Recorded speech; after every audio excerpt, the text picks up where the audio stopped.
당이 보여준 모습, 이건 정의가 아닙니다. 민주주의가 아닙니다.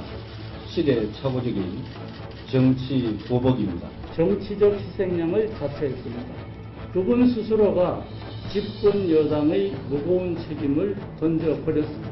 2011년 전당대회의 출마 선언, 그리고 작년 4월 국회 대표 연설을 다시 읽어봤습니다.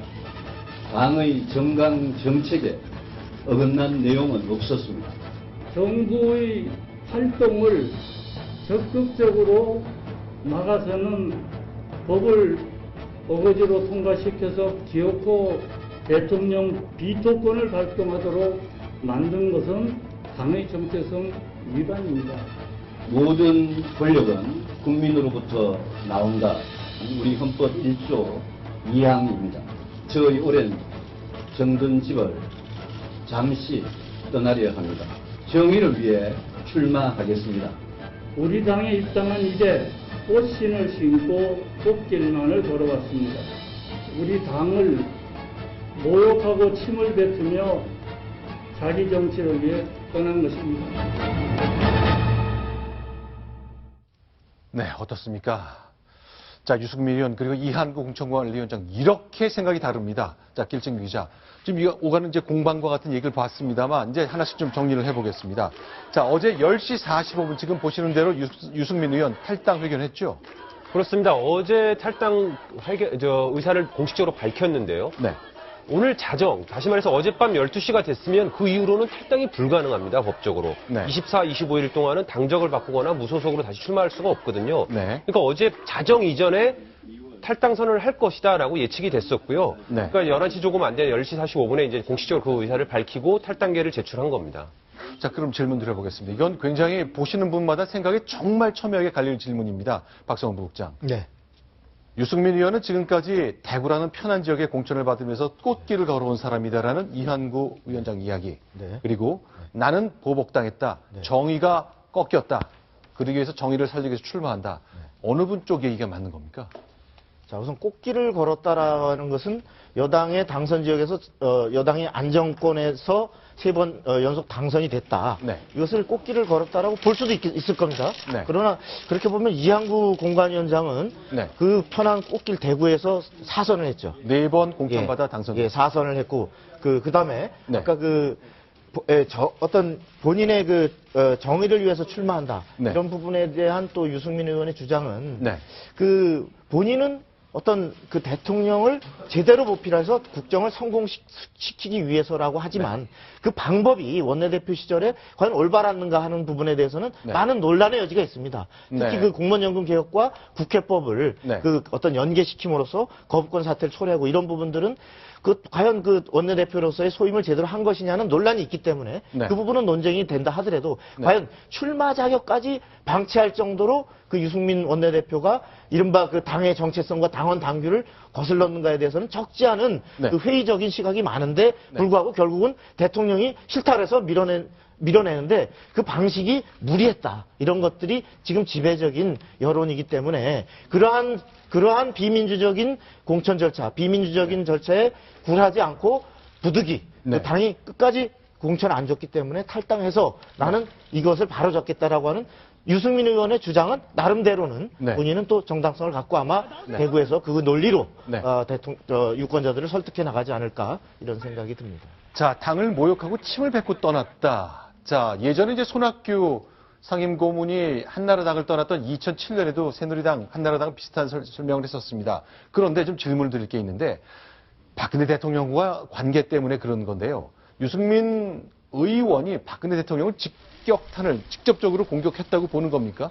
어떨까요? 헌법 1조 2항을 다시 한번 언급한 것 때문에 많은 분들이 그 대목에 얘기를 하고 있던데요. 네, 그렇습니다. 대한민국 헌법이 이제 여러 조항들이 있는데요. 네. 그중에 1조가 가지고 있는 그 의미는 상당합니다. 네. 1조 1항은 대한민국은 민주공화국이다라고 네. 하면서 우리나라의 그런 정체를 밝히고 있고요. 또한 이 1조 2항의 대한민국의 주권은 국민에게 있고 모든 권력은 국민으로부터 나온다입니다. 네. 지금 주권 재밀인데 당연한 이야기로 이제 언급될 수 있겠습니다만 특히나 이제 집권 여당의 사무총장을 했고 이번에 집권 여당을 탈당하는 유승민 전 원내대표가 했던 했던 말이기 때문에 의미가 다른데요. 일단 모든 권력은 국민으로부터 나온다. 라고 하면서 일단 공격을 했습니다. 그렇다면 반대로 해석한다면 지금 현재 여당 또한 청와대 또한 그 집권자는 결국 모든 권력 국민으로부터 나온 권력을 가지고 있는 것이 아니라 자기네들이 이제 그 독단적인 권력을 행사하고 있다. 국민으로부터 받은 권력이 아니다. 정당하지 못하다라는 해석까지도 가능한 것이기 때문에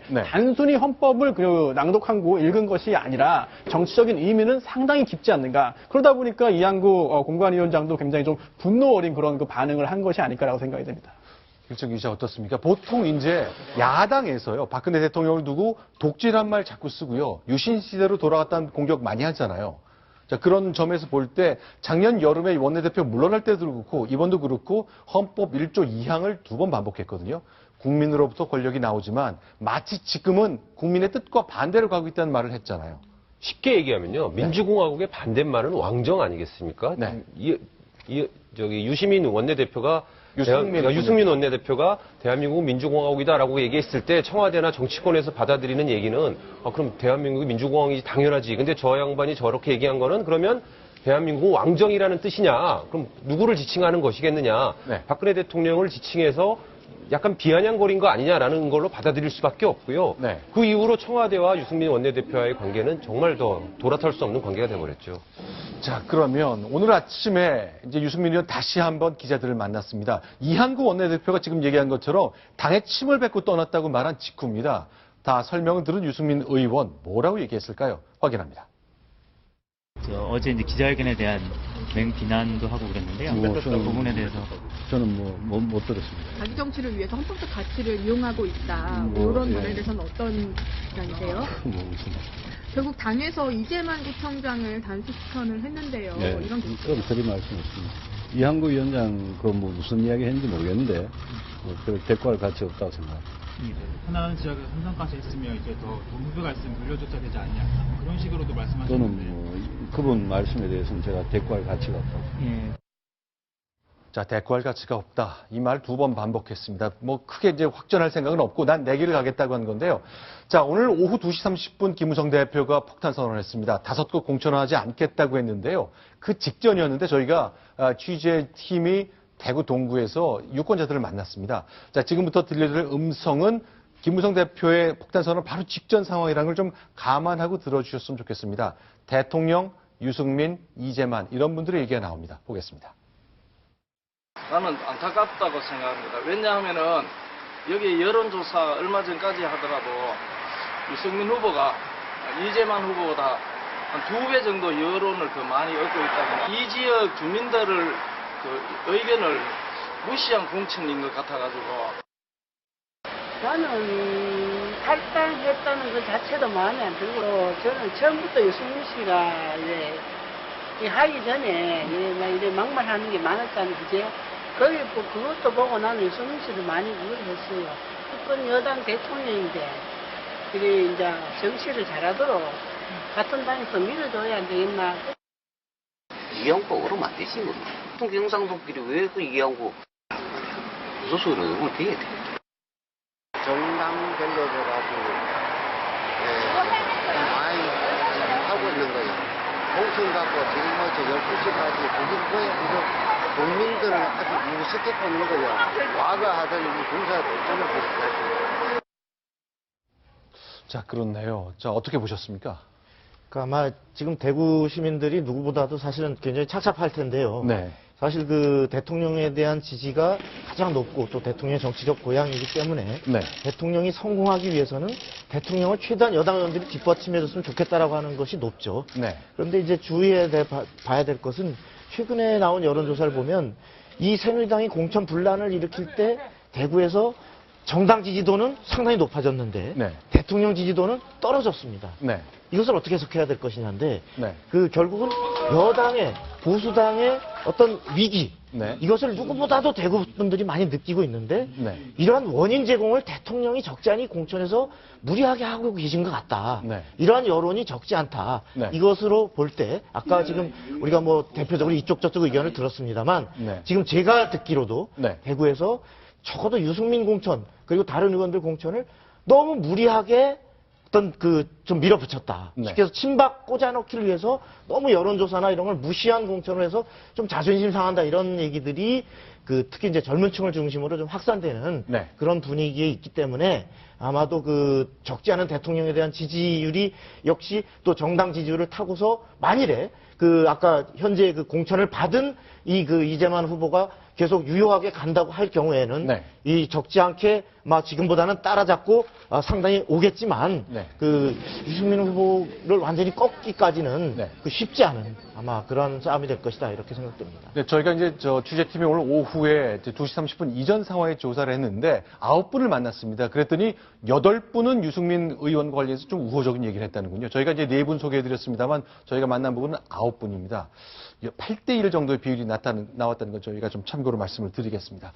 자, 그런데 이제 문제는 앞으로죠. 공천은 어떻게 될지 아무도 모릅니다. 그러나 이제 이번 주말을 맞게 되면 승부가 나겠습니다. 자, 그렇다면 야권 연대, 비박 연대, 바로 8년 전 상황을 마치 거울 이미지로 보는 듯한 상황인데 과연 생길까요? 유승민 의원 얘기도 들어봤습니다. 비박 연대 가능성은 어떻게 봤을까요? 연대 이야기. 그거는 저는 연대란 표현 써본 적 없고요. 지금 아직 서로 그런 이야기를 본격적으로 아직 하질 못했습니다. 지금부터 좀 서로 이렇게 연락하면서 좀 고민을 해볼 문제지 당장 어떻게 연대를 하고 이런 계획은 아직은 없습니다. 그게 옳은지도 저는 잘 모르겠습니다. 네, 지금 보시는 것처럼 일단은 정중동 상황이 일단 좀 이어질 것 같고요. 결국 승부는 내일 오후 6시면 가려질 것 같습니다. 그 사이 원유철 원내대표의 오늘 부산행 이후에 어떻게 대화가 이어질지, 김무성 대표가 자리를 물러내야 될지 아니면 새로운 타결이 나올지 새누리당의 힘과 역동성 한번 지켜봐야 될 것 같습니다. 자, 지금까지 3가지 소식을 통해서 오늘 그리고 어젯밤에 있었던 여권의 긴박한 상황 정리해봤습니다. 이번엔 좀 야당으로 넘어가 보겠습니다. 자, 이윤상 기자는 여기서 좀 인사를 해야 되겠고 다시 한번 모셔서 말씀 듣겠습니다. 고맙습니다. 자, 이번엔 4번째 소식입니다. 순위 확인합니다.